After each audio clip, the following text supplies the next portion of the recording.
এর উপর। সম্মানিত হাজিবৃন্দ, আজকে যে বিষয়টি নিয়ে আলোচনা করব তা হলো উমরার বিস্তারিত যে আমলগুলি রয়েছে সেই আমল। যেহেতু আপনারা আগামীকাল এখান থেকে রওনা দেবেন, তো এখান থেকে রওনা দেওয়ার পর আপনাদেরকে পরিপূর্ণ একটা উমরা করতে হবে। উমরা করার পর আপনাদেরকে মক্কায় অবস্থান করতে হবে হালাল অবস্থায়। এরপর যখন 8ই জিলহজ হবে তখন পুনরায় আবার হজ্জের নিয়ত করে হজ্জের যে আমলগুলি রয়েছে সেই আমলগুলি করতে হবে ওই 5 দিনে। তো সেই দৃষ্টিকোণ থেকে প্রথমে যেহেতু আপনারা উমরা করবেন, তো ইনশাল্লাহ উমরা সম্পর্কে আলোচনা করব। এরপরও যদি আপনাদের কোনো প্রশ্ন থাকে সেটা ইনশাল্লাহ আপনারা আলোচনা শেষে করতে পারবেন। তো প্রথমত হজ্জের যে রোকন রয়েছে সেই হজ্জের রোকন হলো 3টি। উমরার আপনারা যে উমরা করবেন, প্রথম যে উমরা করবেন এই উমরার রোকন হলো 3টি। প্রথম রোকন হলো আল ইহরাম। ইহরাম তথা উমরার নিয়ত করা। উমরার কার্যক্রম যে আপনি শুরু করবেন, মিকাতে গিয়ে সেই কার্যক্রমের দৃঢ় প্রতিজ্ঞাবদ্ধ হয়ে এ কথা বলা যে আল্লাহুম্মা লাব্বাইকা উমরা, হে আল্লাহ আমি তোমার ডাকে উমরা করার জন্য সাড়া দিলাম। এই মর্মে এই যে প্রতিজ্ঞাবদ্ধ হওয়া, আপনাদের অন্তরে তো আগে থেকেই নিয়ত আছে, কিন্তু সেই নিয়ত যথেষ্ট না। অর্থাৎ আপনারা যখন কার্যক্রম শুরু করবেন, আগামীকাল যতটুকু শুনেছি আপনারা মনে হয় সন্ধ্যার সময় এখান থেকে রওনা দেবেন। তো যখনই এই মিকাত এখান থেকে মাত্র 10 কিলোমিটার জুলহুলাইফা, তো ওখানে যখন আপনারা পৌঁছাবেন তখন আপনারা যে দৃঢ় প্রতিজ্ঞাবদ্ধ হবেন লাব্বাইক আল্লাহুম্মা লাব্বাইক উমরা, এই যে বাক্য পাঠ করবেন, হে আল্লাহ উমরার জন্য তোমার ডাকে আমরা সাড়া দিলাম, এটাই হবে আপনাদের উমরার প্রথম যাত্রা। তো সুতরাং এই যে নিয়তটা আপনারা পাঠ করবেন, এই অন্তরে যে নিয়তটা করবেন এবং মুখে যেটা উচ্চারণ করবেন, এটাকে বলা হয় ইহরাম। তো এই ইহরামটা হলো রোকন। এই ইহরাম যদি ছুটে যায় তাহলে তার উমরা হবে না, উমরা বাতিল হয়ে যাবে। তাকে পুনরায় আবার এই জুলহুলাইফা মদিনার এই মিকাতে আসতে হবে, এসে পুনরায় তাকে নিয়ত পাঠ করে আবার মক্কায় রওনা দিতে হবে। সুতরাং এই ভুলটা যেন কোনো ক্রমে না হয়। ওখানে বাস থামবে, বাস থামার পর আপনাদেরকে নিয়ত পাঠ করতে বলবে, সুতরাং তখন আপনারা নিয়ত পাঠ করবেন। কেউ এই যুক্তি দেবেন না আমরা তো নিয়ত আগেই করেছি, এই নিয়তে হবে না। এখানে বিশেষ নিয়ত এবং বিশেষ ওই জায়গায় আপনাকে লাব্বাইকা উমরা এই শব্দটা বলতে হবে। তো সবাই সংক্ষেপে, যেটা অনেক শব্দ আছে হাদিসে, অনেকগুলি শব্দ উল্লেখ করা হয়েছে, তবে সংক্ষেপে যদি আপনি নিয়তটা এইভাবে পাঠ করেন লাব্বাইকা উমরা অথবা আল্লাহুম্মা লাব্বাইকা উমরা, তাহলেই যথেষ্ট। তাহলে এই নিয়তটা আপনারা মিকাতে পাঠ করবেন, এটাকে বলা হয় ইহরাম। এরপর দ্বিতীয় যে রোকন বাইতুল্লাহ গিয়ে তওয়াফ করা। এই বাইতুল্লাহ তওয়াফ 7 বার তওয়াফ করতে হয়, হাজরে আসওয়াদ থেকে শুরু করতে হয়, পুনরায় হাজরে আসওয়াদে আসলে একবার আপনার তওয়াফ সম্পূর্ণ হবে। এইভাবে 7 বার তওয়াফ সম্পূর্ণ করতে হবে। এই 7 বার তওয়াফ করাটা হলো রোকনের অন্তর্ভুক্ত। তাহলে এই তওয়াফ যদি ছুটে যায় তাহলে আপনার উমরা বাতিল। যতক্ষণ পর্যন্ত না আপনি এই তওয়াফ সম্পূর্ণ না করবেন ততক্ষণ পর্যন্ত আপনার উমরা কবুল হবে না। এরপর তৃতীয় যে রোকন উমরার, সেটা হলো সাই করা। বাইতুল্লাহ সাই অর্থাৎ সাফা এবং মারোয়া পর্বত, এই 2 পর্বতে আপনাকে সাই করতে হবে। সাই করার সিস্টেম হলো আপনি সাফা থেকে রওনা শুরু করবেন, এরপর মারোয়াতে পৌঁছালে একটা হয়ে যাবে। অর্থাৎ আগে যেমন তওয়াফের সময় হাজরে আসওয়াদ থেকে শুরু হয়েছিল, হাজরে আসওয়াদে আসলে একটা সম্পূর্ণ হতো, এখানে সেরকম না। এখানে সাফা থেকে মারোয়াতে গেলে একটা হবে, মারোয়া থেকে যখন সাফায় আসবেন তখন 2টা হবে। তাহলে সাফাতে আপনার 6টা সম্পূর্ণ হবে, 7টা সম্পূর্ণ হবে মারোয়াতে গিয়ে। মারোয়াতে গিয়েই আপনার 7টা সাই সম্পূর্ণ হবে। এই 3টি আমল হলো উমরার ক্ষেত্রে রোকন। এই 3টার কোনো একটা যদি ছুটে যায় তাহলে তার উমরা বাতিল এবং উমরা কবুল হবে না যতক্ষণ পর্যন্ত না তিনি এই 3টা আমল করবেন। তাহলে আমরা রোকন জানলাম যে উমরার এই 3টা রোকন, এই 3টার ক্ষেত্রে কোনো রকম ভুল করা যাবে না। এরপর উমরার ওয়াজিব। উমরার ওয়াজিব হলো মাত্র 2টি। উমরার ওয়াজিব হলো 2টি, সেটা হলো মিকাত থেকে নিয়ত পাঠ করা। আমরা ইতিপূর্বে যে নিয়তের কথা বললাম, এই নিয়তটা আপনি যদি হোটেল থেকেও করেন তাও হয়, কিন্তু উত্তম হলো মিকাত থেকে করা। আপনি নিয়তটা মিকাত থেকে যদি করেন, জুলহুলাইফা থেকে করেন, তাহলে আপনার এই ওয়াজিবটা আদায় হবে। আপনি নিয়তটা মিকাতে করলেন না, মিকাতে না করে মিকাত অতিক্রম করে চলে গেলেন, বাইতুল্লাহ চলে গেলেন, তাহলে সেই ক্ষেত্রে আপনাকে কাফারা দিতে হবে, একটা পশু কুরবানি করতে হবে, দম দিতে হবে। তাহলে ওয়াজিব ছুটে গেলে হজ বাতিল হবে না বা উমরা বাতিল হবে না, কিন্তু আপনাকে একটা ছাগল জবহ করতে হবে, অথবা ছাগলের স্থলাভিষিক্ত হলো উট এবং গরুতে 7 ভাগের 1 ভাগে অংশগ্রহণ করতে হবে এবং এটার হকদার মক্কাবাসীকে খাওয়াতে হবে, তাহলেই আপনার হজ কমপ্লিট হবে। তাহলে ওয়াজিব ছুটে গেলে আপনাকে কাফারা দিতে হবে, একটা দম দিতে হবে, একটা ছাগল জবাহ করতে হবে এবং এই ছাগল থেকে আপনি ভক্ষণ করতে পারবেন না, এটা মক্কাবাসীর হক, মক্কাবাসী ভক্ষণ করবে। তাহলে এই ওয়াজিবের প্রথম ওয়াজিব হলো মিকাত, অর্থাৎ এই যে জুলহুলাইফা, এই জুলহুলাইফা এখান থেকে 10 কিলোমিটার দূরে, এই জুলহুলাইফা এখানেই আপনাদেরকে এই নিয়তটা পাঠ করতে হবে। তো এই জুলহুলাইফাতে যাওয়া বা ওখান থেকে নিয়তটা পাঠ করা এটা হলো ওয়াজিবের অন্তর্ভুক্ত। এরপর দ্বিতীয় যে ওয়াজিব সেটা হলো চুল হালাক করা, মুন্ডন করা অথবা ছোট করা। চুল হালাক করা অথবা ছোট করা, তওয়াফ শেষ করবেন, সাই শেষ করবেন, শেষ করার পরই আপনি চুল ছোট করতে পারবেন, অথবা হালাক মুন্ডন করতে পারবেন। মুন্ডন করাটা হলো উত্তম, আর ছোট করা এটা জায়েজ। তো সুতরাং দুইটার যে কোনোটাই করবেন, আপনার উমরা কমপ্লিট হবে। যদি কেউ এই চুল হালাক অথবা ছোট না করে, তাকসির না করে, তাহলে তাকেও একটা দম দিতে হবে, একটা ছাগল জবাহ করতে হবে। তাহলে ওয়াজিব দুইটি যদি কোনো একটা ছুটে যায় তাহলে একটা দম দিতে হবে, পশু কুরবানি করতে হবে। এখন আমরা বিস্তারিত জানব যে উমরার যে আমলগুলা রয়েছে, কার্যক্রম রয়েছে, সুন্নত সহ বিস্তারিত যে আমলগুলি রয়েছে সেই আমলগুলি সম্পর্কে ইনশাল্লাহ এখন আলোচনা করব। তো প্রথমত যে উমরার শুরুতে পূর্ব প্রস্তুতি স্বরূপ আপনারা যেহেতু আগামীকাল যাবেন, আগামীকাল এখান থেকে রওনা দেওয়ার পূর্বে, ইহরামের কাপড় পরিধান করার পূর্বে আমাদের কিছু করণীয় রয়েছে। তার মধ্যে অন্যতম হলো, এগুলি হলো সুন্নত, যেহেতু ওয়াজিব রোকন আমি আগেই উল্লেখ করেছি, যেন বাকি যেগুলা আমরা আলোচনা করব সেগুলাই হবে সুন্নতের অন্তর্ভুক্ত। আপনি আমল করবেন, সওয়াব হবে, আমল না করলে আপনার সওয়াব ছুটে যাবে, তাহলে উমরা থেকে আপনার সওয়াব কম হবে। তো সুতরাং এই সুন্নতগুলির প্রথম সুন্নত হলো যে পরিষ্কার পরিচ্ছন্ন হওয়া বলতে গুপ্তাঙ্গের পশম কাটা, অবাঞ্ছিত পশম কাটা, বগলের পশম কাটা, নখ কাটা, মোষ কাটা, এগুলি কেটে পরিষ্কার পরিচ্ছন্ন হওয়া, এরপর গোসল করা, এটা হলো অন্যতম একটি সুন্নত উমরার ক্ষেত্রে। তো এই ক্ষেত্রে দলিল হলো যে ইয়ালা ইবনে উমাইয়া রাদিয়াল্লাহু আনহু তিনি বলেন, রাসূল সাল্লাল্লাহু আলাইহি ওয়াসাল্লামের কাছে এক সাহাবী আসলেন জিররানা নামক স্থানে, যেখান থেকে তিনি উমরা করেছিলেন, ওই জিররানা নামক স্থানে তিনি আসলেন। ওহুয়া মুতাযাম্মিখুন বিত্তিব ওয়া আলাইহিল জুব্বা, যে তিনি একটা জুব্বা পরিহিত ছিলেন এবং তিনি সুগন্ধি মাখা অবস্থায় ছিলেন।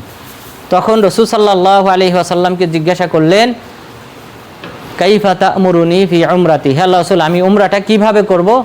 তখন রাসূল সাল্লাল্লাহু আলাইহি ওয়াসাল্লাম কিছুক্ষণ চুপ ছিলেন, অর্থাৎ ওই সময় আয়াত অবতীর্ণ হয়, ওয়া আতিম্মুল হাজ্জা ওয়াল উমরাতা লিল্লাহ। এই আয়াতটা আল্লাহ তাআলা রাসূল সাল্লাল্লাহু আলাইহি ওয়াসাল্লামের উপর অবতীর্ণ করেন। অবতীর্ণ করার পর রাসূল সাল্লাল্লাহু আলাইহি ওয়াসাল্লাম ওই সাহাবাকে ডাকলেন যে প্রশ্নকারী কোথায়। তিনি আসলেন, আসার পর তাকে বললেন, আম্মা তিব ফাগসিলহা সালাসা মাররাত, তুমি যে সুগন্ধি মাখিয়েছো শরীরে, তোমার পোশাকে, তার পোশাকে সুগন্ধি মাখা ছিল, তিনি বললেন এই সুগন্ধিটা তুমি 3 বার ধৌত করো। এরপর বললেন, ও আম্মাল জুব্বা ফানজিয়াহা, তোমার শরীরে যে জুব্বাটা রয়েছে এই জুব্বা খুলে ফেলো, কারণ ইহরাম বাঁধতে হয় লুঙ্গি এবং চাদর পরিধান করে, কিন্তু এই সাহাবী জুব্বা পরিধান করে তিনি ইহরামের নিয়ত করেছিলেন। রাসূল সাল্লাল্লাহু আলাইহি ওয়াসাল্লাম বলেছেন, ওয়াল ইউহরিম আহাদুকুম ফি ইজার ওয়া নালাইন, যে তোমাদের কেউ যদি ইহরাম বাঁধে তাহলে সেজন্য ইজার এবং রিদা, চাদর এবং লুঙ্গি, পাশাপাশি 2 স্যান্ডেল পরিধান করে সেজন্য ইহরাম বাঁধে। তো সুতরাং ইহরাম বাঁধতে হবে চাদর এবং লুঙ্গি পরিধান করে, জুব্বা পরিধান করা যাবে না, গেঞ্জি পরিধান করা যাবে না, এরপর অন্য যে আন্ডার প্যান্ট এগুলো পরিধান করা যাবে না, প্যান্ট পরিধান করা যাবে না, এগুলি সব খুলতে হবে। চাদর এবং লুঙ্গি পরিধান করে পুরুষদেরকে ইহরাম বাঁধতে হবে। তো রাসূল সাল্লাল্লাহু আলাইহি ওয়াসাল্লাম এই সাহাবীকে বললেন, তুমি তোমার জুব্বা খুলে ফেলো। এরপরে তিনি বললেন, ওয়াগতাসিল, তুমি গোসল করো, ওয়াস্তানকি মাস্তাতাত, তুমি তোমার সাধ্য অনুযায়ী পূত পবিত্রতা, পরিষ্কার পরিচ্ছন্নতা অর্জন করো। তাহলে এখানে 2টি নির্দেশনা দিয়েছেন, একটি হলো গোসল করতে বলেছেন, পাশাপাশি পরিষ্কার পরিচ্ছন্ন হতে বলেছেন। সুতরাং অবাঞ্ছিত পশম ইত্যাদি এগুলি কেটে ফেলতে হবে, এরপর পরিষ্কার পরিচ্ছন্ন হয়ে নখ কেটে এরপর গোসল করতে হবে। গোসল করার পর আপনি এই যে 2টি পোশাক রয়েছে, যে সাদা পোশাক হওয়া উত্তম, তবে যে কোনো কালারে ইহরাম বাঁধা জায়েজ। কিন্তু উত্তম হলো, যেহেতু রাসূল সাল্লাল্লাহু আলাইহি ওয়াসাল্লাম বলেছেন যে তোমরা ওয়াকাফিনু মাউতাকুম বিল বায়াজ, তোমরা তোমাদের মৃতদেরকে সাদা কাপড়ে কাফন পরিধান করাও। তো সাদা কাপড়ের একটা আলাদা একটা বৈশিষ্ট্য রয়েছে, আর বিশেষ করে এই উত্তপ্ত এই গরমের দেশে এখানে সাদা কাপড় অবশ্যই ভালো ফলাফল বয়ে আনে, যেহেতু এটা সূর্যের যে তাপ রয়েছে এটা শোষণ করে। তো সুতরাং সাদা কাপড় এটা উত্তম, তবে যে কোনো কালারের কাপড় হলেও চলবে। তো তারপর তাহলে গোসল সম্পন্ন করে পরিষ্কার পরিচ্ছন্ন হয়ে ইহরামের 2 কাপড় পরিধান করে আপনারা প্রস্তুতি গ্রহণ করবেন। আর মেয়েদের ক্ষেত্রে কুফাজাইন তথা হাত মোজা পরিধান করা যাবে না, হাত মোজা পরিধান করা যাবে না। এরপর নিকাব, উপর থেকে যে নিকাবটা পরা হয় এই নিকাব পরিধান করা যাবে না। তারা যেহেতু বেগানা পুরুষ থাকে, তাহলে সেই ক্ষেত্রে তাদেরকে যে আমলটা করতে হবে সেটা হলো তাদের উপরে যে উলনা থাকবে এই উলনা টেনে মুখ ঢাকতে হবে এবং সাইডের উলনা দিয়ে মুখ ঢাকতে হবে, যেমনটা আয়েশা রাদিয়াল্লাহু আনহা করতেন। এরপর আসমা বিনতে আবি বকর রাদিয়াল্লাহু আনহা, তারা হজ্জের মৌসুমে রাসূল সাল্লাল্লাহু আলাইহি ওয়াসাল্লামের সাথে তারা এইভাবেই আমল করতেন, কিন্তু নিকাব পরিধান করা যাবে না। তো এইভাবে আমাদেরকে প্রস্তুতি গ্রহণ করতে হবে। প্রস্তুতি গ্রহণ করার পর আপনারা হোটেল থেকেই ইহরামের কাপড় পরিধান করতে পারবেন। ইহরামের কাপড়ের সাথে মিকাতের কোনো সম্পর্ক নেই। মিকাতের সম্পর্ক হলো নিয়ত পাঠটা। নিয়ত পাঠটা করতে হবে আপনাকে মিকাত থেকে, কিন্তু এর আগে যে পূর্ব প্রস্তুতি পোশাক পরিধান এগুলো আপনারা হোটেল থেকেই করবেন। সুগন্ধি ব্যবহারের ব্যাপারে যেটা বলতেছিলাম, সুগন্ধি ব্যবহার আপনারা বডিতে ব্যবহার করতে পারেন ইহরাম বাঁধার পূর্বে। ইহরামের কাপড় পরিধানের পূর্বে বডিতে আপনারা সুগন্ধি মাখাতে পারেন, কিন্তু ইহরামের কাপড়ে সুগন্ধি লাগাইতে পারবেন না, যেহেতু রাসূল সাল্লাল্লাহু আলাইহি ওয়াসাল্লাম এই সাহাবীকে 3 বার ধৌত করার নির্দেশ দিয়েছেন। আর বডিতে যে লাগানো যাবে সেটার পক্ষে আয়েশা রাদিয়াল্লাহু আনহা তিনি বলেছেন, আমি রাসূল সাল্লাল্লাহু আলাইহি ওয়াসাল্লামকে সুগন্ধি মাখিয়ে দিতাম ইহরাম বাঁধার পূর্বে এবং ইহরাম খোলার পর। ইহরাম যখন তিনি খুলে ফেলতেন, অর্থাৎ চুল হালক করে বা ছোটো করে তিনি যখন ইহরাম খুলে ফেলতেন তখনও আমি সুগন্ধি মাখিয়ে দিতাম, আর ইহরাম যখন তিনি বাঁধবেন শুরুতে তখনও আমি সুগন্ধি মাখিয়ে দিতাম। সুতরাং সুগন্ধি মাখানো বডিতে জায়েজ, কিন্তু ইহরামের কাপড়ে মাখানো জায়েজ নেই। এরপর যখন মিকাতে আপনারা পৌঁছে যাবেন, তো মিকাতে পৌঁছানোর পর ওখানে যে 2 রাকাত নামাজ, অনেকে মনে করেন যে ইহরামের 2 রাকাত নামাজ রয়েছে, যে ইহরাম পরিধান করলে 2 রাকাত সালাত আদায় করতে হয়, কিন্তু এই মর্মে কোনো দলিল নেই। ইহরাম বাঁধলে ইহরামের 2 রাকাত সুন্নত আদায় করতে হয়, এই মর্মে কোনো দলিল নেই। তবে শুধুমাত্র এই যে মদিনার যে জুলহুলাইফা রয়েছে, এই মদিনার জুলহুলাইফা থেকে যে যদি কোনো ব্যক্তি ইহরাম বাঁধে সেই ক্ষেত্রে তিনি 2 রাকাত আদায় করতে পারেন, আর না করলেও কোনো সমস্যা নেই। আর ফরজ নামাজের পরে আপনারা যাত্রা শুরু করতে পারেন। রাসূল সাল্লাল্লাহু আলাইহি ওয়াসাল্লাম হজ্জের যাত্রা, অন্যান্য উমরার যাত্রা জুলহুলাইফা থেকে যখন তিনি করেছিলেন সেটা ফরজ নামাজের পরে, জোহরের নামাজের পরে, ফজরের নামাজের পরে তিনি যাত্রা শুরু করেছিলেন। তো এটাকে অনেকেই মনে করে যে নামাজ আদায় করতে হয় 2 রাকাত, কিন্তু মূলত রাসূল সাল্লাল্লাহু আলাইহি ওয়াসাল্লাম তিনি ফরজ নামাজ আদায় করে তারপর উমরার যাত্রা শুরু করেছিলেন, হজের যাত্রা শুরু করেছিলেন। 2 রাকাত সুন্নত আদায় করে তিনি যাত্রা শুরু করেন নাই। আর জুলহুলাইফা থেকে যে 2 রাকাত আদায় করা যেতে পারে সেই মর্মে দলিলটা হলো যে রাসূল সাল্লাল্লাহু আলাইহি ওয়াসাল্লাম বলেন, আতানি আতিম মিন রব্বি ফাকাল সল্লি বিল ওয়াদিল মুবারাক, যে আল্লাহ তাআলার পক্ষ থেকে একজন আগন্তুক আসলেন, তিনি জিবরিল আলাইহিস সালামও হতে পারেন, অন্য কোনো ফেরেশতা হতে পারেন। আসার পর তিনি আমাকে বললেন, আপনি বরকতময় একটা উপত্যকায় রয়েছেন, সুতরাং আপনি এখানে সালাত আদায় করেন। তখন রাসূল সাল্লাল্লাহু আলাইহি ওয়াসাল্লাম এই জুলহুলাইফাতে রাত্রি যাপন করেছিলেন, মদিনা থেকে বের হয়ে ওখানে রাত্রি যাপন করে ফজরের সালাত ওখানে আদায় করে তারপরে তিনি রওনা দিয়েছিলেন।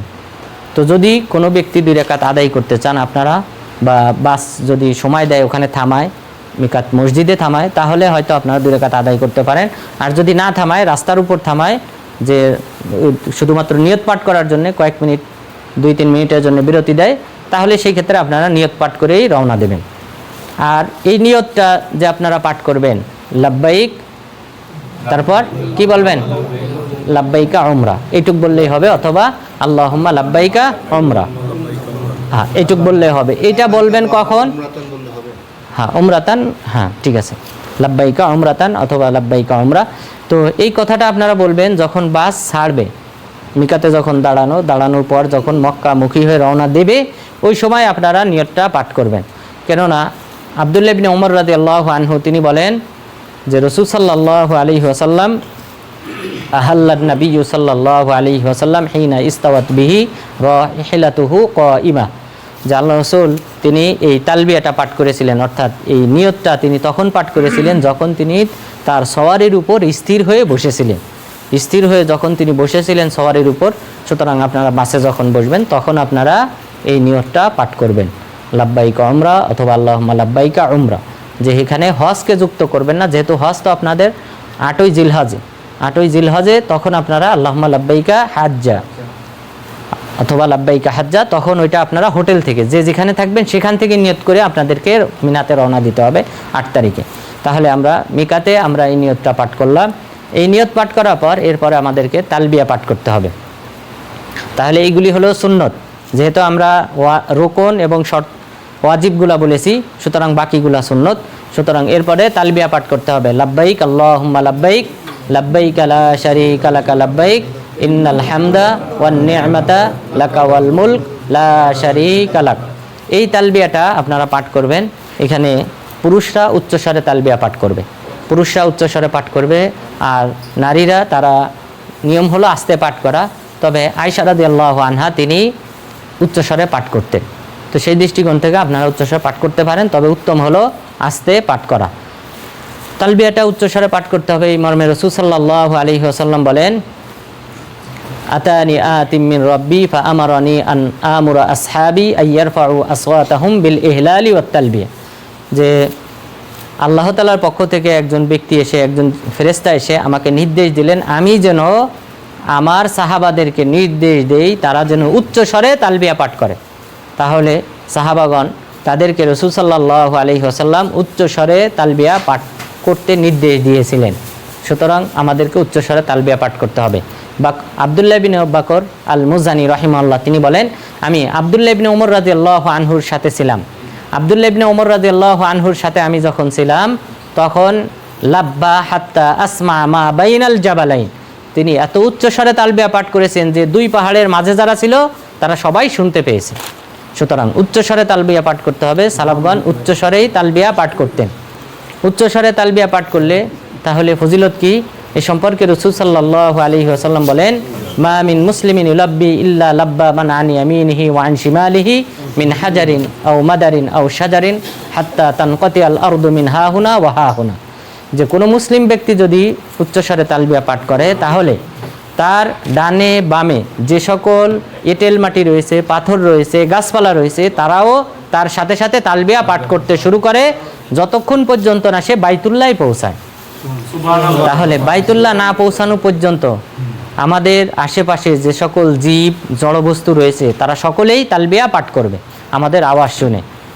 এটার অর্থ কি, এ সম্পর্কে মুহাম্মদ বিন সালেহ আল উসাইমিন রাহিমাহুল্লাহ তিনি বলেছেন, এর অর্থ হলো এই সকল জীব এবং জড়বস্তু এই ব্যক্তির সপক্ষে কিয়ামত দিবসে সাক্ষ্য প্রদান করবে। সুতরাং আমাদেরকে উচ্চস্বরে তালবিয়া পাঠ করতে হবে। এরপর এই তালবিয়া পাঠ চলবে আমরা বাইতুল্লাহে পৌঁছানো পর্যন্ত। বাইতুল্লাহর যখন তওয়াফ শুরু হবে তার আগ পর্যন্ত আপনারা কি করবেন, এই তালবিয়া পাঠ করতে পারবেন। এটা হলো কিসের তালবিয়া? উমরার তালবিয়া চলবে কতদিন পর্যন্ত? বাইতুল্লাহ তওয়াফ শুরু করার আগ পর্যন্ত আপনারা তালবিয়া পাঠ করবেন। আর হজের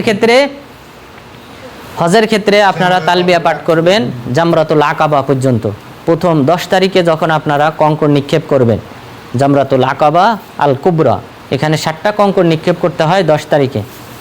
একটি জামরার নিকটে, বড় জামরা যেটা, সেটার নিকটে 7টি কঙ্কর নিক্ষেপ করতে হয়। এই 7টি কঙ্কর নিক্ষেপ যখন শেষ হবে তখন আপনার তালবিয়া শেষ হবে।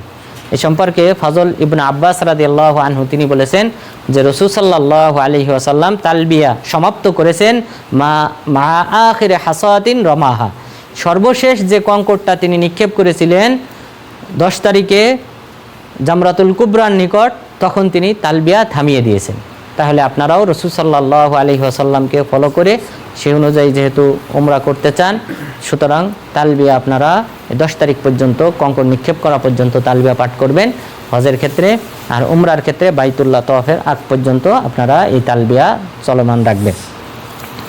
তালবিয়া পাঠ করলে আরও একটা ফজিলতের হাদিস রয়েছে। রাসূল সাল্লাল্লাহু আলাইহি ওয়াসাল্লাম বলেন, মা আহাল্লা মুহিল্লিন কত ইল্লা বুশিরা ওমা কাব্বারা মুকাব্বিরিন কত ইল্লা বুশিরা কিলা ইয়া রাসূলুল্লাহি বিল জান্নাহ ক্বালা নাম। যে রাসূল সাল্লাল্লাহু আলাইহি ওয়াসাল্লাম বললেন, কোনো ব্যক্তি যদি তালবিয়া পাঠ করে তাহলে তাকে শুভ সংবাদ দেওয়া হয়েছে। কোনো ব্যক্তি যদি আল্লাহু আকবার বলে তাহলে তাকে শুভ সংবাদ দেওয়া হয়েছে। সাহাবাগণ জিজ্ঞাসা করলেন, হে আল্লাহ রাসূল, এই শুভ সংবাদটা কিসের? জান্নাতের? তিনি বললেন, হ্যাঁ, জান্নাতের। তাহলে আমরা শুধুমাত্র এই আল্লাহু আকবার তাকবীর ধ্বনি দেব এবং তালবিয়া পাঠ করব, লাব্বাইক আল্লাহুম্মা লাব্বাইক লাব্বাইক লা শারীকা লাকা লাব্বাইক ইন্নাল হামদা ওয়ান নি'মাতা লাকা ওয়াল মুলক লা শারীকা লাক। বিনিময়ে আল্লাহ তাআলা আমাদেরকে জান্নাত প্রদান করবে। সুতরাং উমরার সাথে কিন্তু ফজিলত অনেকগুলা জড়িত এবং অনেক ফজিলত, জাহান্নাম থেকে মুক্তির ফজিলত, অনেক ফজিলত জড়িত, যেটা জান্নাতের শুভ সংবাদ দেওয়া হয়েছে। তার মধ্যে এটা একটা, যে তালবিয়া পাঠ করার কারণে জান্নাত প্রদান করা হবে। এরপর এই তালবিয়া পাঠ করতে করতে আপনারা যখন বাইতুল্লাহে পৌঁছাবেন, বাইতুল্লাহে পৌঁছানোর পর ওই সময় যদি নামাজের ওয়াক্ত হয় তাহলে তো ইমামের সাথে নামাজ আদায় করবেন। আর যদি নামাজের ওয়াক্ত না হয় তাহলে তাহিয়াতু বাইতুল হারাম, বাইতুল্লাহর যে তাহিয়াতু তথা বাইতুল্লাহ সর্বপ্রথম প্রবেশের পর বাইতুল্লাহ সম্মানার্থে যে আমলটি করতে হয়, যদি উমরাকারী হয়, হজকারী হয়, তাহলে তার জন্য তওয়াফ। তওয়াফটাই হলো তাহিয়াতুল মসজিদ। মসজিদের তাহিয়া হলো তওয়াফ উমরাকারী এবং হজকারীর জন্যে। আর সাধারণ মুসল্লি যারা, তাদের জন্য হলো 2 রাকাত নফল সুন্নত আদায় করা, 2 রাকাত সুন্নত আদায় করা। তাহলে আপনি যদি নামাজের জন্য যান তাহলে ফরজ নামাজ আদায় হওয়ার শুরুর পূর্বে যদি সময় থাকে আপনি 2 রাকাত আদায় করতে পারেন তাহিয়াতুল মসজিদ হিসেবে। আর যদি আপনি তওয়াফের জন্য যান বা উমরার জন্য যান তাহলে প্রথমেই আপনাকে তওয়াফ করতে হবে এখানে, তাহলে আর নফল ইবাদত করতে পারবেন না। তাহলে বাইতুল্লাহ প্রবেশের ক্ষেত্রে আপনারা যে দোয়া, মসজিদে প্রবেশের যে দোয়া, আপনারা সেই দোয়া পাঠ করবেন। যার যেটা মুখস্থ আছে, বিসমিল্লাহি ওয়াসসালাতু ওয়াসসালামু আলা রাসূলিল্লাহ আল্লাহুম্মা আফতাহলি আবওয়াবা রাহমাতিক, এটা পাঠ করতে পারেন। এরপরে আরও রয়েছে আউযু বিল্লাহিল আযীম ওয়া বিওয়াজহিহিল কারীম ওয়া সুলতানিহিল কদীম মিনাশ শাইতানির রাজীম, এটাও পাঠ করতে পারেন। এটা পাঠ করলে শয়তান বলে, হুফিযা মিন্নি সাইরাল ইয়াউম, সারা দিনের জন্য আমার থেকে তাকে হেফাজত করা হয়েছে। সুতরাং আউযু বিল্লাহিল আযীম ওয়া বিওয়াজহিল কারীম ওয়া সুলতানিল কদীম মিনাশ শাইতানির রাজীম, আপনারা এটাও পাঠ করতে পারেন বাইতুল্লাহ প্রবেশের সময়। এরপর প্রবেশের পর বাইতুল্লাহ আপনারা প্রথম তওয়াফ শুরু করবেন। তো প্রথমে হাজরে আসওয়াদ এরকম নীল বাতি দেওয়া আছে, এই যে যেমন নীল বাতি আপনারা দেখতেছেন এখানে, এরকম সবুজ বাতি দেওয়া আছে। তো সবুজ বাতিটা আপনাদের হাতের ডান পাশে থাকবে, দেখতে পাবেন হাতের ডান পাশে হাজরে আসওয়াদ বরাবর এরকম নীল বাতি দেওয়া আছে, সবুজ বাতি দেওয়া আছে। তো হাজরে আসওয়াদ থাকবে আপনাদের হাতের বাম পাশে, হাজরে আসওয়াদ থাকবে আপনাদের হাতের বাম পাশে, আর ডান পাশে থাকবে এই বাতি। এই হাজরে আসওয়াদকে বাম পাশে রেখে তখন আপনারা বিসমিল্লাহি আল্লাহু আকবার বলবেন। প্রথমবার বিসমিল্লাহ বলবেন, এরপরে আল্লাহু আকবার বলবেন। বিসমিল্লাহি আল্লাহু আকবার বলে যদি হাজরে আসওয়াদ চুম্বন দেওয়া সম্ভব হয় তাহলে তো চুম্বন দেবেন, যদি চুম্বন দেওয়া সম্ভব না হয়, হাত দিয়ে স্পর্শ করা যদি সম্ভব হয় স্পর্শ করবেন, হাত দিয়ে স্পর্শ করা সম্ভব না হলে লাঠি দিয়ে স্পর্শ করা সম্ভব হলে লাঠি দিয়ে স্পর্শ করবেন। হাত দিয়ে এবং লাঠি দিয়ে স্পর্শ করা সম্ভব হলে হাতে এবং লাঠিতে চুমো দিতে পারবেন। রাসূল সাল্লাল্লাহু আলাইহি ওয়াসাল্লাম চুম্বন দিয়েছেন। আর এই 3টা স্তর যদি সম্ভব না হয়, চতুর্থ স্তর হলো দূর থেকে আপনি ইশারা দেবেন। তাহলে হাজরে আসওয়াদের দিকে ইশারা দিয়ে বিসমিল্লাহি আল্লাহু আকবার এইভাবে হাত দিয়ে ইশারা দিয়ে তারপর আপনি তওয়াফ শুরু করবেন। এরপর তওয়াফ শুরু করবেন। তওয়াফ শুরু করার পর এখানে নির্ধারিত কোনো দোয়া নেই, এখানে আপনি আল্লাহ তাআলার জিকিরের বাক্য যত বেশি পাঠ করবেন তত বেশি আপনার সওয়াব হবে। যেহেতু আল্লাহ তাআলা এই তওয়াফ, সাই, এই ইবাদতগুলি, আয়েশা রাদিয়াল্লাহু আনহা বলেন, ইন্নামা জুইলা তাওয়াফু বিল বাইত ওয়া বাইনা সাফা ওয়াল মারওয়া ওয়া রামিউল জামরা লিইকামাতি যিকরিল্লাহ। এই বাইতুল্লাহ তওয়াফ করা, সাফা মারোয়ার মাঝে সাই করা এবং কঙ্কর নিক্ষেপ করা, এটা নির্ধারণ করা হয়েছে একমাত্র আল্লাহ তাআলার জিকিরকে প্রতিষ্ঠা করার জন্য। সুতরাং এই সকল স্থানে বেশি বেশি আল্লাহ তাআলার জিকির করতে হবে। সুবহানাল্লাহ, আলহামদুলিল্লাহ, আল্লাহু আকবার, লা ইলাহা ইল্লাল্লাহ, লা হাওলা ওয়ালা কুওয়াতা ইল্লা বিল্লাহ, এগুলি হলো জিকিরের প্রধান বাক্য। জিকিরের প্রধান বাক্য যতবার পাঠ করবেন প্রত্যেকবারের বিনিময়ে আল্লাহ তাআলা 10টি করে সওয়াব দান করবে, 10টি করে পাপ মোচন করবেন, 10 গুণ করে মর্যাদা আল্লাহ তাআলা বৃদ্ধি করবেন। এরপর প্রতিবারের জন্য আল্লাহ তাআলা জান্নাতে একটি করে বৃক্ষ রোপণ করবেন। এই বাক্যগুলি যত বেশি পাঠ করবেন, এরপর 100 বার করে যদি পাঠ করা হয় তাহলে এখানে বিভিন্ন ধরনের ফজিলত বর্ণিত হয়েছে। 100 বার করে পাঠ করলে আল্লাহ তাআলা 100টি দাস আজাদ করার সমান সওয়াব দান করেন। এরপর 100টি ঘোড়া আল্লাহর রাস্তায় দান করার সমান সওয়াব দান করেন। 100টি উট আল্লাহর রাস্তায় দান করার সমান সওয়াব দান করেন। এরপর লা ইলাহা ইল্লাল্লাহ 100 বার বললে আসমান জমিন ভর্তি সমপরিমাণ সওয়াব দান করেন।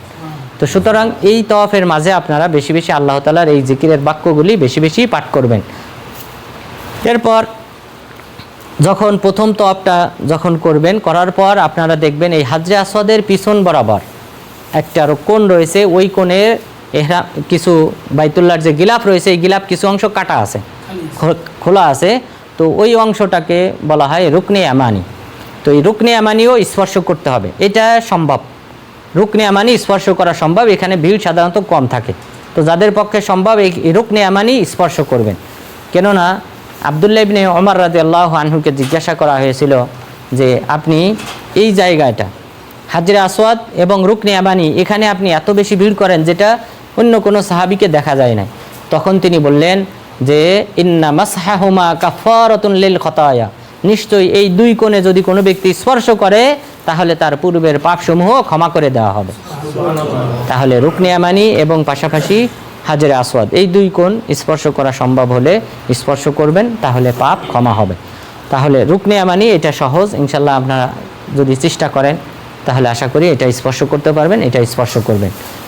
এরপর এই রুকনে ইয়ামানি থেকে নিয়ে হাজরে আসওয়াদ পর্যন্ত, অর্থাৎ প্রথম তাওয়াফ সম্পূর্ণ হওয়ার আগেই এই রুকনে ইয়ামানি থেকে নিয়ে হাজরে আসওয়াদ পর্যন্ত যাওয়ার মাঝে এখানে একটা দোয়া রয়েছে। সেই দোয়াটা হলো রব্বানা আতিনা ফিদ দুনিয়া হাসানাতাও ওয়া ফিল আখিরাতি হাসানা ওয়া কিনা আযাবান নার। এই দোয়াটা আশা করি সবার মুখস্থ আছে নাকি? তাহলে এটা বলবেন না, এই দোয়াটা ইনশাল্লাহ আপনারা পাঠ করবেন। তাহলে হাজরে আসওয়াদের পিছনে রুকনে ইয়ামানি, এই হাজরে আসওয়াদ আর রুকনে ইয়ামানির মাঝে এই দোয়াটা পাঠ করতে হয়। এই দোয়া পাঠ করার ফজিলত সম্পর্কে সাধারণ একটা ধারণা দেওয়া হয়েছে।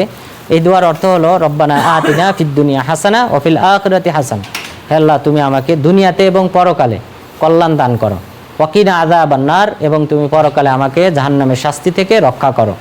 তো এই দুইটা যদি হয়, এই তিনটা যদি হয় তাহলে সেই ব্যক্তি সফল কাম দুনিয়াতে এবং পরকালে। যে আল্লাহ তাআলা দুনিয়াতেও আপনাকে কল্যাণ দান করলো, পরকালেও কল্যাণ দান করলো, এরপর জাহান্নামের আগুন থেকে হেফাজত করলো, তাহলে এই ব্যক্তির চেয়ে আর সফল কাম কোনো ব্যক্তি হতে পারে না। তো এই দোয়াটার একটা বিশেষ একটা ফজিলত রয়েছে, সেটা হলো যে এক সাহাবী আবুল মুনতাফিক রাদিয়াল্লাহু আনহু তিনি বলেন, এক সাহাবী, সেই সাহাবী পাখির মতো হয়ে গেছে, পাখির বাচ্চার মতো এমন দুর্বল হীন হয়ে গেছে। রাসূল সাল্লাল্লাহু আলাইহি ওয়াসাল্লাম তাকে দেখতে গেলেন। তাকে দেখতে যাওয়ার পর তাকে দেখে তিনি অবাক হলেন যে এত এই ব্যক্তিটা এত যে কষ্ট পাচ্ছে, এত যে শাস্তি হচ্ছে, যে তাকে তুলনা করা হয়েছে যে পাখির বাচ্চার মতো এমন দুর্বল হয়ে গেছে। তখন আল্লাহ রাসূল তাকে জিজ্ঞাসা করলেন, হাল কুনতা তাদউ বিশাই, তুমি কি কোনো কিছু দোয়া করেছিলে? তখন তিনি বললেন, হ্যাঁ আল্লাহ রাসূল, আমি দোয়া করেছিলাম, আল্লাহুম্মা ইন কুনতা মুআকিবিয়া ফিল আখিরা ফাআজ্জিলহু ফিদ দুনিয়া, হে আল্লাহ তুমি যদি আমাকে পরকালে কোনো শাস্তি দাও সেই শাস্তিটা দুনিয়াতে তাড়াতাড়ি করে দিয়ে দাও। নাউজুবিল্লাহ। তো এই সাহাবী এই দোয়া করেছেন যে আমাকে পরকালের শাস্তি দুনিয়াতে দাও। রাসূল সাল্লাল্লাহু আলাইহি ওয়াসাল্লাম বললেন, সুবহানাল্লাহ লা তুতিকু যালিক, কত বড় আশ্চর্যের ব্যাপার, এটা তো তুমি এই শাস্তি তুমি তো কখনোই ভোগ করতে পারবে না, এটা কঠিন শাস্তি, এটা তোমার পক্ষে বহন করা তোমার সাধ্যের বাহিরে।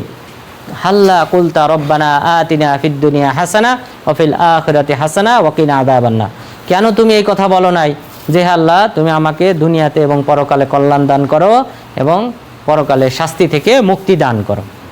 সুতরাং রব্বানা আতিনা ফিদ দুনিয়া হাসানা ওয়া ফিল আখিরাতি হাসানা ওয়া কিনা আযাবান নার, এই দোয়া পাঠ করলে আল্লাহ তাআলা পরকালের শাস্তিও মাফ করে দেন। সুতরাং আমাদেরকে এই দোয়াটা ভোলা যাবে না। হাজরে আসওয়াদ রুকনে ইয়ামানির মাঝে এই দোয়াটা পাঠ করতে হবে। এরপর দ্বিতীয়বার যখন আপনারা ওখানে শুরু করবেন, আবার হাজরে আসওয়াদ বরাবর আসবেন, তখনও আবার আল্লাহু আকবার বলে হাজরে আসওয়াদ দিকে ইশারা করবেন, অথবা চুম্বন দেওয়া সম্ভব হলে চুম্বন দেবেন, না হলে হাত দিয়ে স্পর্শ করা সম্ভব হলে স্পর্শ করবেন, আর না হয় লাঠি দিয়ে স্পর্শ করা সম্ভব হলে লাঠি দিয়ে স্পর্শ করবেন। এই হলো 4টি স্তর হাজরে আসওয়াদের ক্ষেত্রে। এই ক্ষেত্রে এই যে প্রথম যে আপনারা তওয়াফ শুরু করবেন, এখানে কিছু নিয়ম রয়েছে, আরও দুটি সুন্নত রয়েছে পুরুষদের ক্ষেত্রে। সেটা হলো আল ইস্তেবা ওয়ার রমাল। ইস্তেবা করতে হবে। হাজরে আসওয়াদের নিকট যখন আপনারা বিসমিল্লাহ আল্লাহু আকবার বলে শুরু করবেন, তার আগেই আপনাদেরকে ইহরামের কাপড়টা, এই ডান পাশের কাপড়টাকে বগলের নিচ দিয়ে এরপরে বাম কাঁধের উপর দিতে হবে। তাহলে ইহরামের কাপড় এইভাবে আপনাদেরকে দিতে হবে, অর্থাৎ এটাকে বলা হয় ইস্তেবা। ডান কাঁধ খালি রাখতে হবে। এটা হলো 7 তওয়াফ পুরাটাই কি করতে হবে? খোলা রাখতে হবে। ঠিক আছে, মনে থাকবে তো? আবার অনেকে 3টা করে আবার কি করে, কাঁধ ঢেকে দেয়, হবে না। 7টা তওয়াফেই শুরু থেকেই আপনারা আপনাদের ইহরামের কাপড় যে চাদরটা থাকবে সেটা ডান বগলের নিচ দিয়ে বাম কাঁধের উপর ফেলবেন, এবং ডান কাঁধটা এখানে, এটা এই কাঁধ থেকে নিয়ে এই বাহু এটা কি থাকবে? খোলা থাকবে। এইভাবে চলবে কত পর্যন্ত? 7ম তওয়াফ পর্যন্ত আপনাকে এইভাবেই তওয়াফ করতে হবে। তাহলে এটাকে বলা হয় ইস্তেবা। এটা সুন্নতের অন্তর্ভুক্ত। এটা রাসূল সাল্লাল্লাহু আলাইহি ওয়াসাল্লাম করেছেন, সাহাবাগণ করেছেন। সুতরাং এই সুন্নত আমাদেরকে পালন করতে হবে। এরপর আরও একটা সুন্নত রয়েছে, সেটাকে বলা হয় রমাল। রমাল বলা হয় প্রথম যে 3 তওয়াফ, প্রথম 3 তওয়াফে কাঁধ দুলিয়ে এরপর ছোট ছোট কদমে দ্রুত গতিতে কাঁধ দুলিয়ে চলাকে বলা হয় রমাল। তাহলে এইভাবে চলার চেষ্টা করবেন, অর্থাৎ যেন আপনি ব্যায়াম করতেছেন এই জাতীয় ভাব নিয়ে আপনি চলবেন। অর্থাৎ ছোট ছোট কদম ফেলবেন, কিন্তু কাঁধ দুলবে, কাঁধ নড়াচড়া করে এইভাবে অল্প অল্প ছোট ছোট কদমে সামনে অগ্রসর হওয়া। এটা রাসূল সাল্লাল্লাহু আলাইহি ওয়াসাল্লাম করেছেন। এটা চলবে কয় তওয়াফ পর্যন্ত? প্রথম 3 তওয়াফ পর্যন্ত। পরের 4 তওয়াফ আপনি স্বাভাবিকভাবে হাঁটবেন, আর প্রথম 3 তওয়াফে এইভাবে চলবেন। এটা সুন্নতের অন্তর্ভুক্ত। এটার পিছনে ইতিহাস হলো, মক্কার কুরাইশরা মদিনায়, এখানে সেই সময় তদানীন্তন সময়ে এখানে বিভিন্ন ধরনের রোগ ব্যাধি ছিল মদিনাতে। তো মদিনাতে বিভিন্ন রোগ ব্যাধি থাকায়, যেহেতু মক্কার সাহাবাগণ তারা হিজরত করে মদিনায় এসেছেন, তো মক্কার কুরাইশরা সাহাবাগণ যখন যখন উমরা করতে যান, 7ম হিজরিতে তো বাধা দেওয়া হলো, পরের হিজরিতে তো তারা উমরা করতে গেলেন, তখন মক্কার কুরাইশরা বলেছিল যে ইয়াসরিবের, তথা মদিনার একটি নাম, এই ইয়াসরিবের রোগ ব্যাধি তাদেরকে দুর্বল করে ফেলেছে। ইয়াসরিবের নানানবিধ রোগ তাদেরকে দুর্বল করে ফেলেছে। তখন রাসূল সাল্লাল্লাহু আলাইহি ওয়াসাল্লাম শক্তি প্রদর্শনের জন্য সাহাবাদেরকে এইভাবে তওয়াফ করার নির্দেশ দিয়েছিলেন। কিন্তু তিনি ওই বিশেষ কারণে নির্দেশ দিলেও এটা পরবর্তীতে বলবৎ ছিল। 4 খলিফাদের যুগেও এইভাবে কি করা হয়েছে? রমল করা হয়েছে। বিশেষ করে ওমর ইবনুল খাত্তাব রাদিয়াল্লাহু আনহু তিনি বলেছেন যে এই রমল করার সাথে আমাদের কি সম্পর্ক? রাসূল সাল্লাল্লাহু আলাইহি সাল্লাম একটা কারণকে লক্ষ্য করে তিনি নির্দেশ দিয়েছিলেন রমল করার। মক্কার কুরাইশরা তারা আমাদেরকে দুর্বল ভেবেছিল, এই জন্য আমাদেরকে রমল করার নির্দেশ দিয়েছিলেন। কিন্তু তবুও যেহেতু রাসূল সাল্লাল্লাহু আলাইহি সাল্লাম আমাদেরকে নির্দেশ দিয়েছেন, তবুও আমরা এটা করব। সুতরাং সেই সুন্নতটা এখনও বলবৎ রয়েছে। তাহলে এই তওয়াফের ক্ষেত্রে আমাদেরকে যে আমলগুলি করতে হবে তার মধ্যে একটি হলো ইস্তেবা, এরপরে রমালটা চলবে প্রথম 3 তওয়াফ পর্যন্ত। এইভাবে তওয়াফ করলে প্রত্যেক কদমের বিনিময়ে আল্লাহ তাআলা 10টি করে সওয়াব দান করবেন। রাসূল সাল্লাল্লাহু আলাইহি ওয়াসাল্লাম যখন আনসার সাহাবী এবং পাশাপাশি একজন সাকিব গোত্রের সাহাবী, তারা যখন এসেছিলেন বিভিন্ন মাসালা জিজ্ঞাসা করার জন্য, হজের মাসালা, তখন তিনি তাদেরকে বলেছিলেন যে তুমি যখনই কদম ফেলবে, তওয়াফের সময় যখনই তুমি কদম ফেলবে অথবা কদম উঠাবে, প্রত্যেকবারের বিনিময়ে আল্লাহ তাআলা তোমাকে 10টি করে সওয়াব দান করবেন এবং 10টি করে পাপ মোচন করবেন এবং 10 গুণ করে মর্যাদা বৃদ্ধি করবেন। সুতরাং এই তওয়াফের ফজিলত অনেক বেশি। এরপর রাসূল সাল্লাল্লাহু আলাইহি ওয়াসাল্লাম আরও বলেছেন মান তাফা বিল বাইতি সাবআন ফা আহসাহু কানা কাইতকি রাকাবা। যদি কোনো ব্যক্তি বাইতুল্লাহ 7 বার তওয়াফ করে আর এটা যদি গণনা করে রাখে তাহলে আল্লাহ তাআলা তাকে একটি দাস আজাদ করার সমান সওয়াব দান করবেন। আর দাস আজাদ করার ফজিলত আপনারা জানেন, রাসূল সাল্লাল্লাহু আলাইহি ওয়াসাল্লাম বলেছেন, মা মিন মুসলিমিন ইউতিকু রাকাবাতান মুসলিমা ইল্লা আতাকাল্লাহু বিকুল্লি উযবিন মিনহু উযওয়ান মিনান নার হাত্তা ফারজাহু বিফারজি। কোনো মুসলিম ব্যক্তি যদি কোনো মুসলিমকে দাসত্ব থেকে আজাদ করে তাহলে আজাদকৃত ব্যক্তির প্রতিটি অঙ্গ প্রত্যঙ্গের বিনিময়ে আজাদকারীর প্রতিটি অঙ্গ প্রত্যঙ্গকে জাহান্নাম থেকে মুক্তি দান করা হবে। সুতরাং বাইতুল্লাহ তওয়াফের কারণে 7 বার তওয়াফের কারণে এবং গণনা করে রাখতে বলা হয়েছে। তাহলে আপনি গণনা না করে অনুমান করে যদি চলেন হবে না, গণনা করে রাখতে হবে। কখন আপনি হাজরে আসওয়াদ থেকে প্রথমে আল্লাহু আকবার বলে শুরু করেছেন, কখন আবার দ্বিতীয়বার শুরু করলেন, এইভাবে গণনা করে রাখতে হবে। তাহলে আমাদেরকে এই তওয়াফের দিকে মনোযোগী হতে হবে। তাহলে উদ্ভটভাবে উদাসীনভাবে চলাফেরা করলে ঘোরাঘুরি করলে হবে না, বরং গণনা করে রাখতে হবে। তাহলেই আল্লাহ তাআলা একটি দাস আজাদ করার সমান সওয়াব তথা জাহান্নাম থেকে মুক্তি দান করবেন। তাহলে এইভাবে 7 বার তওয়াফ করবেন। তাহলে প্রত্যেকবারে হাজরে আসওয়াদের কাছে এসে আল্লাহু আকবার বলে হাত উত্তোলন করতে হবে, ইশারা করতে হবে এবং প্রথমবারে কি বলতে হবে? বিসমিল্লাহি আল্লাহু আকবার। তাহলে প্রথমবার এইভাবে বলতে হবে। এরপর এইভাবে যখন তওয়াফ শেষ হবে, তওয়াফ শেষ হওয়ার পর এখানে একটা বিষয় রয়ে গেছে, সেটা হলো মুলতাজাম বলা হয়। হাজরে আসওয়াদের পাশেই দেখবেন বাইতুল্লাহ প্রবেশের গেট আছে, বাইতুল্লাহ প্রবেশের গেট আছে। এই গেটের পাশের এই জায়গাটাকে বলা হয় মুলতাজাম। তাহলে হাজরে আসওয়াদ এবং গেট এই অঞ্চলটাকে বলা হয় মুলতাজাম। এই মুলতাজামে রাসূল সাল্লাল্লাহু আলাইহি ওয়াসাল্লাম তিনি তার হাত, 2 হাত বডি এই বাইতুল্লাহর সাথে লাগিয়ে দাঁড়িয়ে এইভাবে ছিলেন। তো এটাকে বলা হয় মুলতাজাম। তো এটা করা জায়েজ। এখানে যদি সুযোগ হয় না, যেহেতু এখন প্রচুর ভিড়, এখানে দাঁড়ানোর কোনো সুযোগ নেই, তবে এটা করা যায়, এটা সুন্নতের অন্তর্ভুক্ত মুলতাজাম। এরপর বাইতুল্লাহর আপনারা দেখবেন হাজরে আসওয়াদ থেকে রওনা দিয়ে কিছু দূর যাওয়ার পর ওখানেই কিন্তু মাকাম ইব্রাহিম আলাইহিস সালাম যে পাথরের উপর দাঁড়িয়ে বাইতুল্লাহ নির্মাণ করেছিলেন, সেই মাকামে ইব্রাহিম ওখানে রয়েছে। তো মাকামে ইব্রাহিমের পরেই দেখবেন কিছু অংশ, বাইতুল্লাহর কিছু অংশ ঘেরাও দেওয়া, হালকা দেওয়ালে অল্প কিছু দেওয়াল দিয়ে ঘেরাও দেওয়া, এটা হাতিম। এটার ভিতর দিয়ে কি করা যাবে না? তওয়াফ করা যাবে না, কেননা এই হিজির বলা হয় এটাকে, এটা বাইতুল্লাহর অন্তর্ভুক্ত। এখানে সালাত আদায় করা মানে বাইতুল্লাহর ভিতরে সালাত আদায় করা একই। তো এই জায়গাটা তওয়াফের অন্তর্ভুক্ত না, এর বাহির থেকে আমাদেরকে তওয়াফ করতে হবে, এর ভিতরে ঢুকে তওয়াফ করা যাবে না, যেহেতু এটা বাইতুল্লাহর অন্তর্ভুক্ত। জাহিলি যুগে মক্কার মুশরিকরা তাদের যে হালালের উপার্জন ছিল, সেই হালাল উপার্জন দিয়ে ইব্রাহিম আলাইহিস সালামের যে বাইতুল্লাহ ছিল, ভিত্তি ছিল, সেই ভিত্তি পরিপূর্ণভাবে বাইতুল্লাহ নির্মাণ করা সম্ভব হয় নাই। এই কারণে তারা এই অংশটা ফাঁকা রেখেছিল, সেই অংশটাকে বলা হয় হিজির বা হাতিম। তো সেটা সেভাবেই রয়েছে। পরবর্তীতে আর মুসলিম শাসকগণ তারা এটাতে হাত দেন নাই, যেহেতু রাসূল সাল্লাল্লাহু আলাইহি ওয়াসাল্লাম এইভাবে রেখে দিয়েছিলেন, এই কারণে তারা হাত দেন নাই।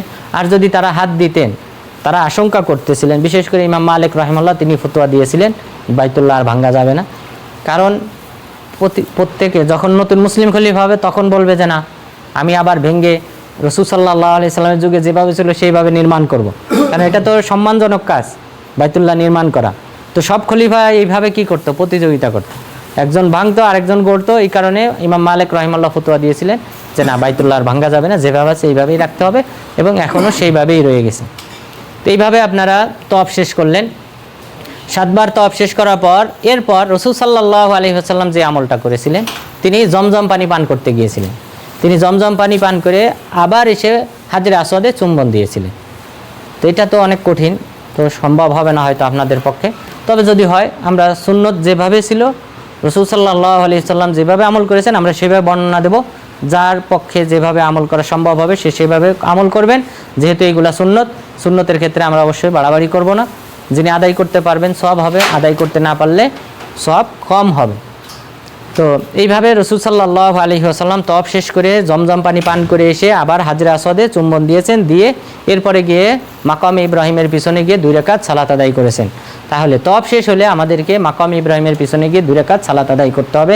ওখানে যদি জায়গা না পাওয়া যায় যে কোনো জায়গায় আদায় করলে আদায় হয়ে যাবে।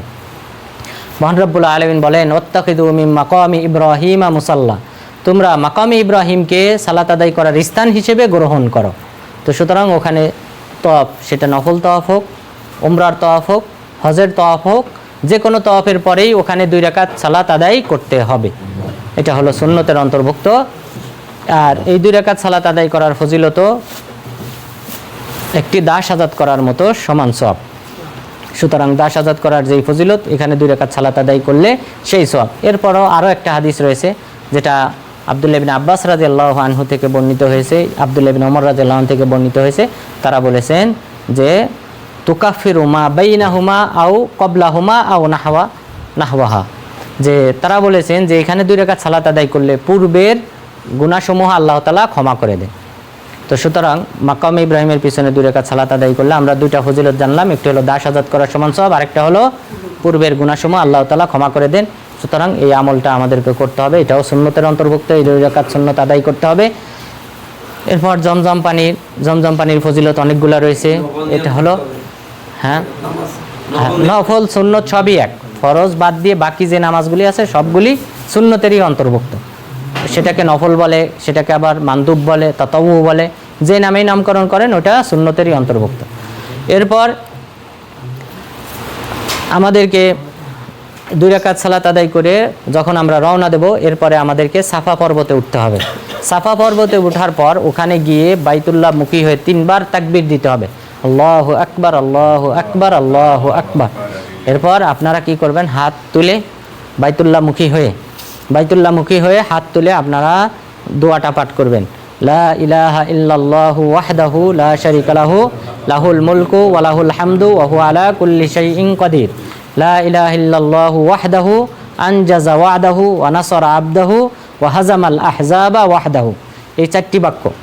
তাহলে এই পুরা এই দোয়াটা আপনারা বাইতুল্লাহ মুখী হয়ে পাঠ করবেন। কতবার? একবার পাঠ করলেন। পাঠ করার পর এরপর আল্লাহ তাআলার কাছে দোয়া চাইবেন আপনার যা মন চায়, যে আল্লাহ তুমি আমার হজকে কবুল করো, আমার উমরাকে কবুল করো, আমাকে ইহকালীন পরকালীন কল্যাণ দান করো, আমার সন্তানদেরকে আলেম বানানোর তৌফিক দান করো। যেভাবে আপনার দোয়া আছে, আল্লাহ আমার রিজিক বৃদ্ধি করে দাও, দুনিয়াবি পরকালীন কল্যাণের জন্য আপনি দোয়া করবেন। তাহলে প্রথমে আমরা তাকবীর দিলাম, তাকবীর দেওয়ার পর এই নির্ধারিত দোয়াটা পাঠ করলাম, দোয়া পাঠ করার পর দোয়া করলাম নিজের জন্যে। দোয়া করার পর এরপর পুনরায় আবার কি করবেন, ওই দোয়াটা পাঠ করবেন, লা ইলাহা ইল্লাল্লাহু ওয়াহদাহু লা শারীকা লাহু লাহুল মুলকু ওয়া লাহুল হামদু ওয়া হুয়া আলা কুল্লি শাইইন কাদির, লা ইলাহা ইল্লাল্লাহু ওয়াহদাহু আনজাযা ওয়া'দাহু ওয়া নাসারা আবদাহু ওয়া হাজামাল আহজাবা ওয়াহদাহু। এই দোয়াটা পাঠ করলেন। পাঠ করার পর আবার কি করবেন, নিজের জন্য দোয়া করবেন, নিজের জন্য আবার দোয়া করবেন, হে আল্লাহ তুমি আমার রিজিকে বরকত দান করো, আমাকে সুস্থতা দান করো, আমি যেন উত্তমভাবে হজ করতে পারি, তুমি আমার হজকে কবুল করো, মাবরুর হজ হিসেবে গ্রহণ করো, আমার উমরাকে কবুল করো।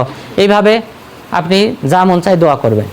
দোয়া করার পর পুনরায় আবার 3 নম্বর বার আবার ওই দোয়াটা পাঠ করবেন, লা ইলাহা ইল্লাল্লাহু ওয়াহদাহু লা শারীকা লাহু লাহুল মুলকু ওয়া লাহুল হামদু ওয়া হুয়া আলা কুল্লি শাইইন কাদির, লা ইলাহা ইল্লাল্লাহু ওয়াহদাহু আনজাযা ওয়া'দাহু ওয়া নাসারা আবদাহু ওয়া হাজামাল আহজাবা ওয়াহদাহু। তাহলে এই দোয়াটা কতবার পাঠ করা হলো? 3 বার। আর আমরা নিজেদের জন্য দোয়া করলাম কতবার? 2 বার। মোট কতবার হলো? 5 বার।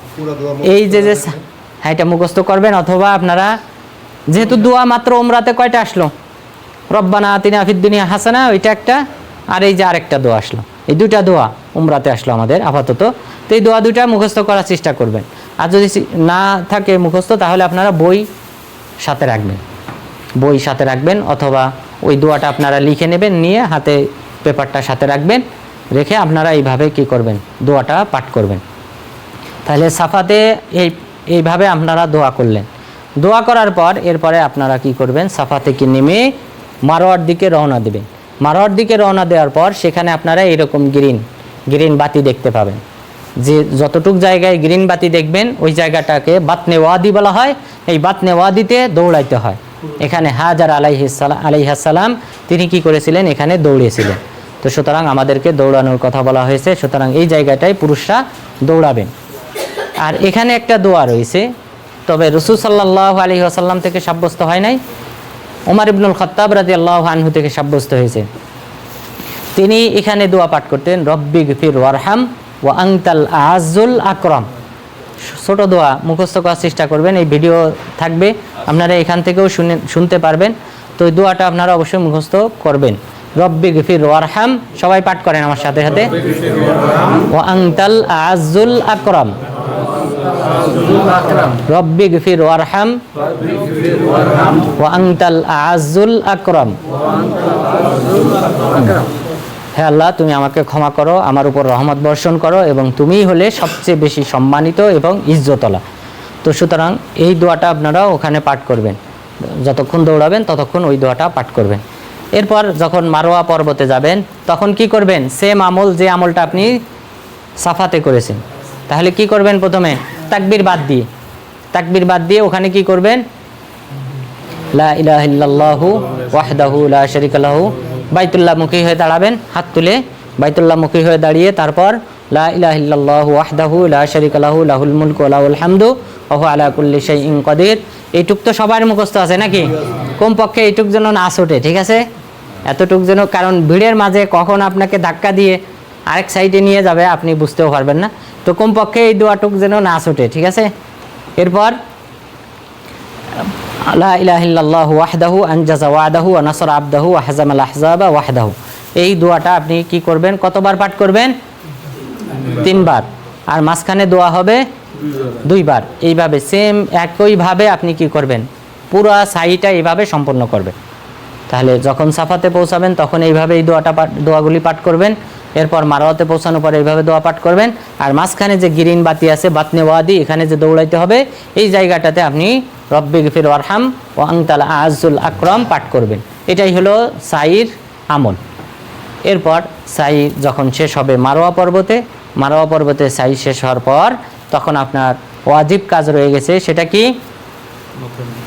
মাথা মুন্ডন করা অথবা ছোট করা, চুল ছোট করা অথবা মাথা মুন্ডন করা, এটাই হলো ওয়াজিব কাজ। এটা আপনাকে সম্পূর্ণ করতে হবে। আর মেয়েদের ক্ষেত্রে চুলের মাথা থেকে কিছু অংশ কাটতে হবে, যেহেতু রাসূল সাল্লাল্লাহু আলাইহি ওয়াসাল্লাম বলেছেন, লাইসা আলান নিসাই আল হালক ইন্নামা আলান নিসাই আত তাকসির। মেয়েদের উপর হালাক নাই, চুল মুন্ডন করা যাবে না, তাদেরকে শুধুমাত্র তাকসির, ছোট করতে হবে। আর আয়েশা রাদিয়াল্লাহু আনহা, তিনি যে বিদায় হজ করেছিলেন রাসূল সাল্লাল্লাহু আলাইহি সাল্লামের সাথে, সেখানে সুম্মা কাসসারাত ওয়া যাবাহা আনহা বাকারা। রাসূল সাল্লাল্লাহু আলাইহি ওয়াসাল্লাম, তিনি আয়েশা রাদিয়াল্লাহু আনহা যখন তিনি উমরা শেষ করলেন তখন তিনি চুল ছোট করলেন, এবং রাসূল সাল্লাল্লাহু আলাইহি ওয়াসাল্লাম তার পক্ষ থেকে একটি গরু জবহ করেছেন। একটি গরু জবহ করেছেন আয়েশা রাদিয়াল্লাহু আনহার পক্ষ থেকে।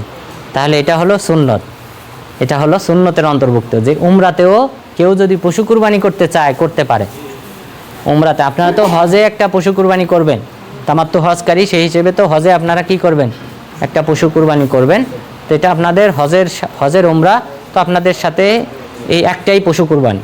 কিন্তু স্বাভাবিকভাবে কেউ যদি উমরা করে, সাধারণ উমরা করে, তাহলে তিনি উমরা শেষেও আল্লাহ তাআলার শুকরিয়া আদায় করে সুন্নত হিসেবে একটা পশু কুরবানি করতে পারেন। একটা ছাগল, উট, গরু, দুম্বা, এগুলি তিনি জবহ করতে পারেন শুকরিয়া স্বরূপ। রাসূল সাল্লাল্লাহু আলাইহি ওয়াসাল্লাম হুদাইবিয়ার সন্ধির সময় যে উমরাটা করেছিলেন, সেই উমরাতে তিনি কি করেছিলেন, পশু কুরবানি করেছিলেন। সুতরাং উমরাতেও পশু কুরবানি করা জায়েজ। তো এটা হলো সুন্নতের অন্তর্ভুক্ত। তাহলে এইভাবে আমাদের উমরা সম্পন্ন হলো। এখন সাই করলে, এই যে সাফা এবং মারওয়ার মাঝে যে সাই করা হলো, তো এই সম্পর্কে তো মহান রব্বুল আলামিন তিনি বলেছেন, ইন্নাস সাফা ওয়াল মারওয়াতা মিন শাআইরিল্লাহ, নিশ্চয়ই সাফা এবং মারওয়া হলো আল্লাহ তাআলার নিদর্শনাবলীর অন্তর্ভুক্ত। এরপরে কি বললেন, ফামান হাজ্জাল বাইতা বি'তামারা ফালা জুনাহা আলাইহি আইয়াত্তাওয়াফা বিহিমা। এরপর কোনো ব্যক্তি যদি হজ করে অথবা উমরা করে, তাহলে এই সাফা মারওয়ার মাঝে সাই করলে অপরাধ হবে না, অর্থাৎ এটা একটা ভালো কাজ, গুনাহ হবে না। কেন এই কথা বললেন? কারণ সাহাবাগণ প্রশ্ন তুলেছিলেন যে, হে আল্লাহর রাসূল, এই সাফা পর্বতে ইসাফ নামে একটি মূর্তি ছিল, আর মারওয়া পর্বতে নাইলা নামে আরেকটি মূর্তি ছিল, তো ইসাফ এবং নাইলা নামে এই দুটি মূর্তি যেহেতু সাফা এবং মারওয়া পর্বতে ছিল, সাহাবাগণ প্রশ্ন তুললেন যে আল্লাহ রাসূল, তাহলে এখানে আমরা কেন সাই করব? তো আল্লাহ তাআলা আয়াত অবতীর্ণ করলেন যে না, এটা আল্লাহ তাআলার নিদর্শনাবলীর অন্তর্ভুক্ত, অর্থাৎ ইব্রাহিম আলাইহিস সালাম তিনি কি করেছেন, এখানে সাই করেছেন, সুতরাং তোমরা এখানে সাই করো, এটা ভালো কাজ। তো সুতরাং সাই করতে হবে। এই সাই করলে তার ফজিলত সম্পর্কে রাসূল সাল্লাল্লাহু আলাইহি ওয়াসাল্লাম বলেছেন, ওয়াম্মা সাইয়ুকা বাইনা সাফা ওয়াল মারওয়া ফাকাইদকি ৭০ রাকাবা, তুমি যে সাই করেছো সাফা এবং মারওয়ার মাঝে, এর বিনিময়ে আল্লাহ তাআলা তোমাকে ৭০টি দাস আজাদ করার সমান সওয়াব দান করবে।